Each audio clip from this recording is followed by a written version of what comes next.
DM साहब से ये मांग कर रहा हूं आज जागीर परासी की आम जनता के लिए कि आज अपने स्तर से जो है इसका जांच कराया जाए। जागीर परासी आज भी जो है बाढ़ से जो है प्रभावित होकर जो है रोड टूट गया है, आज भी चलने लायक नहीं है।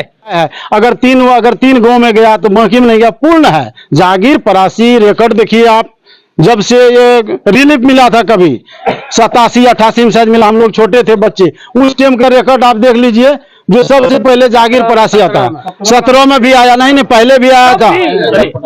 अभी हम सीओ कार्यालय में हैं, मेरे पीछे आप देख सकते हैं, ये भी सभी जनप्रतिनिधि और जो गांव के लोग हैं सभी जमा है यहाँ पर, किसी हिसाब भी नहीं है। और इनसे जानने की कोशिश करते हैं आखिर क्यों ये लोग कई दिनों से लगभग जो है कार्यालय का चक्कर लगा रहे हैं। आखिर क्या कारण है आप लोग कार्यालय का चक्कर लगा रहे हैं? हम लोग सीओ साहब से यह पूछना चाह रहे हैं कि बाढ़ आपदा जो है सोरगा और रटमना घोषित हुआ और सिकटिया से बाढ़ निकलती है, जागीर परासी होते हुए जो सोरगा जाता है, इसके बाद रटमना जाता है। यहाँ जो हम लोग का खड़ा रहता है 3 दिन के पानी, इसके बाद 3 दिन के बाद जो है सोरगा जाता है, रटमना जाता है, तब तक हम लोग जागीर परासी और सिकटिया मर रहे हैं। यहाँ जो है वो कुछ नहीं सुना है।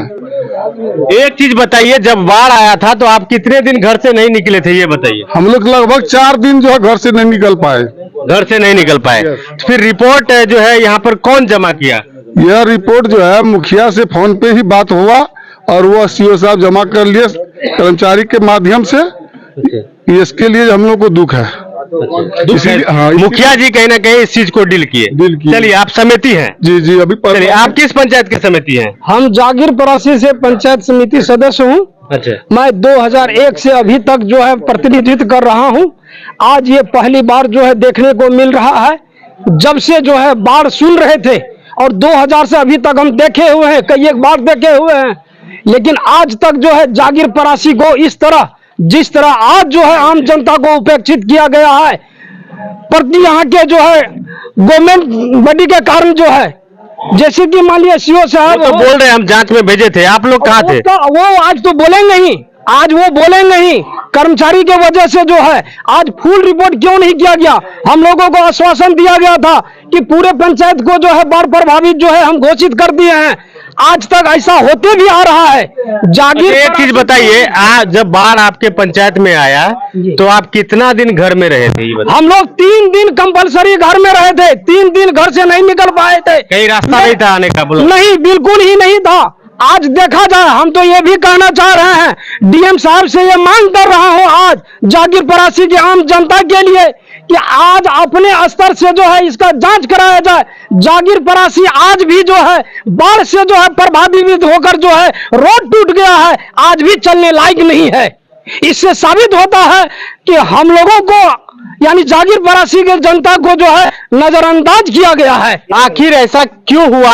आखिर ये लोग अगर बाढ़ नहीं उसमें आया उस पंचायत में, तो ये लोग आखिर जमा क्यों है? आखिर किस लोभ से ये लोग जो है लगातार 4 दिनों से यहाँ पर खड़े हैं? क्या कारण है आप लोग आ रहे हैं? आखिर बाढ़ क्यों घोषित नहीं हुआ? क्षेत्र संख्या 14 से समिति कृपानंद मंडल, जागीर परासी पंचायत।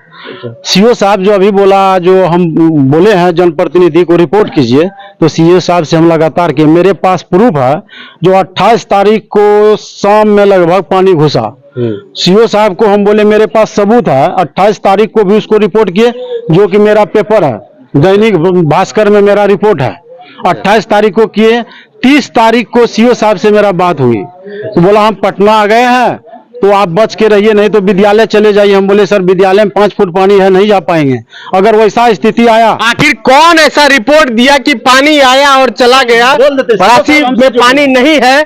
सीओ साहब जो बोला हमको, जो समिति साहब हम तो रिपोर्ट किए, लेकिन आपका मुखिया बोला जो 3 गांव में है। ये अभी भी बोलेंगे? सीओ साहब को आप बोलिए, आप सुनने में शायद मिस किए, आप पूछ लीजिए जो मुखिया बोला कि समिति बोला, आप बोल लीजिए। मेरा लगातार है, मेरे पास प्रूफ है। 28 तारीख से पेपर न्यूज, 30 तारीख तक बात हुई है।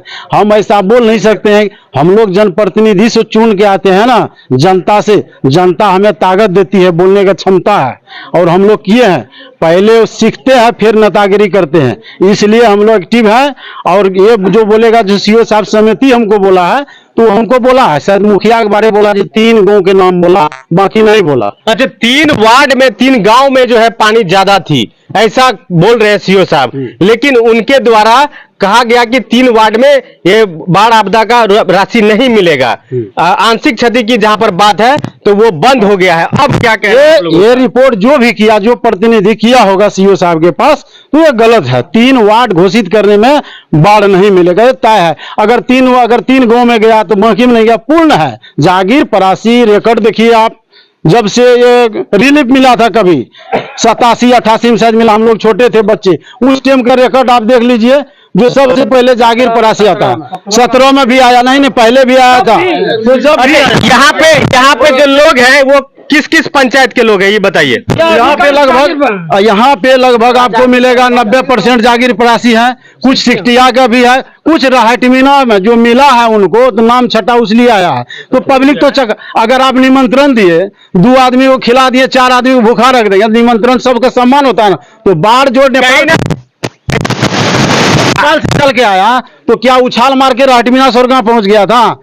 आप जानते हैं सिकटिया टर्चिंग होकर राहटमीना जाता। आखिर कौन ऐसा नेता है या फिर कौन ऐसा पदाधिकारी है जो रिपोर्ट दिया कि हमारे पंचायत में पानी आया और चला गया? कि कहीं न कहीं होता है। जैसे हम लोग 4 दिन 5 दिन धरना प्रदर्शन किए, प्रमुख साहब भी बोले, हम समिति जनप्रतिनिधि जितना है सब आए, जनता भी आए, और आपके नजर में आप भी बोल सकते हैं जहां मुखिया कोई नहीं पहुंचा, लगातार आप जान रहे हैं। तो ये सब चीज आप लोग का नजर में है, बोलने से क्या फायदा, आप लोग के सामने है। कहीं ना कहीं प्लास्टिक भी जो है मुखिया ही यहाँ से ले गया। प्लास्टिक का बात करें हमसे, तो सीओ साहब को हम बोले, हम लोग पूर्व से राजनीति करते हैं और जानते हैं। हमको बोला गया जो समिति से, हम बोले अगर 1 वार्ड में देते हैं तो 70 पीस प्लास्टिक दीजिएगा तो कहीं न कहीं चलेगा। हमको बोला ना, ऐसा ना होगा, 1 वार्ड में 2 3 गो मिलेगा। हम बोले ये राजनीति हम नहीं करते हैं। अगर हम किसको देंगे, मेरा वार्ड में है, हम अभी बोले ना, आप जान सकते हैं जो पलासमनी वार्ड नंबर 5 फुट के दूरी पे नदी चलता है। अब बताइए वो गांव को कैसे हम बर्दाश्त करेंगे? कहीं ना कहीं लगता है रिपोर्ट लेने देने में कहीं ना कहीं गड़बड़ी हुई है। हालांकि इस पंचायत में जागीर परासी में बाढ़ आई थी, हम लोगों ने भी जो है रिपोर्ट किया था वहां पे जाकर के, लेकिन जो है किसी कारणवश बाढ़ घोषित नहीं हो पाया। लेकिन यहाँ की जनता की मांग है, अगर बाढ़ घोषित नहीं हुआ तो आंशिक क्षति भी कुछ न कुछ होना चाहिए। क्या पूरा होना चाहिए। बाढ़ रिलीफ वाला जो है ना 7,000 रुपया मेरा सरकार दे रहा है, नीतीश कुमार बिहार सरकार दे रहा है। यहाँ सीओ का अपना जेल लगता है पैसा, ये जो इतना लॉटरी करता भागल रहता है। हम लोग जागीर परासी पंचायत का पूर्व में क्षति है। पूरा पंचायत, पूरा वार्ड, 14 वार्ड मिलना चाहिए जागीर परासी। किसान वगैरह भी है यहाँ पर, किसान वगैरह कहाँ, क्या परेशानी हो रही है? हम लक्ष्मीपुर पंचायत से, वर्तमान वार्ड सदस्य वार्ड नंबर 11 से है। हम जब बारिश हुआ उसके बाद बाढ़ जो आया, हम सीओ साहब को कहाँ चले गए थे जब बाढ़ आया था? तो क्यों नहीं रिपोर्ट को हम फोन किए और उसके बाद कर्मचारी साहब को फोन किए। हम सारा वार्ड सदस्य समिति मुखिया मिल करके पूरा पंचायत हम लोग दिखाया है, और दिखाने के बावजूद और सीओ साहब और कर्मचारी साहब हम लोगों को मुरही भी दिया गया, प्लास्टिक भी दिया गया, वितरण किए, लेकिन बाढ़ आपदा राहत अभी तक नहीं दिया गया है। क्यों नहीं दिया गया है, इसका कारण क्या है हम लोग को कोई समझ में नहीं आ रहा है। पब्लिक हम लोगों को पूरा परेशान कर रहा है, बाढ़ सभी भी त्राहित है। अभी भी कहीं कहीं जल जमाव है, रोड टूटा हुआ है, उसका हम लोग पूरा वीडियो भी बनाए हुए हैं। अच्छा, कहीं ना कहीं कुर्साकांटा प्रखंड में 2 पंचायत को तो बाढ़ जो है घोषित कर दिया गया है, लेकिन बहुत सारे ऐसे पंचायत है जिसमें पानी घुसा हुआ था, लेकिन उन पंचायतों का अभी तक कोई कुछ नहीं कर पाया गया है। लेकिन यहाँ के जो जनता है और जो जनप्रतिनिधि है वो लगातार प्रयास कर रहे हैं कि जो है कहीं ना कहीं जो है बाढ़ आपदा इन लोगों को मिले, लेकिन जो है प्रयास अब देखिए विफल हो रहा है या फिर सफल हो रहा है। लेकिन सीओ साहब की जब हमारी बात हुई तो उन्होंने कहा कि अगर इस तरह का, अगर वरीय पदाधिकारी से इस तरह का अगर बाढ़ आंशिक क्षति को लेकर कहा जाएगा तो हम रिपोर्ट करेंगे और उन लोगों को आंशिक क्षति दिलाने का काम करेंगे।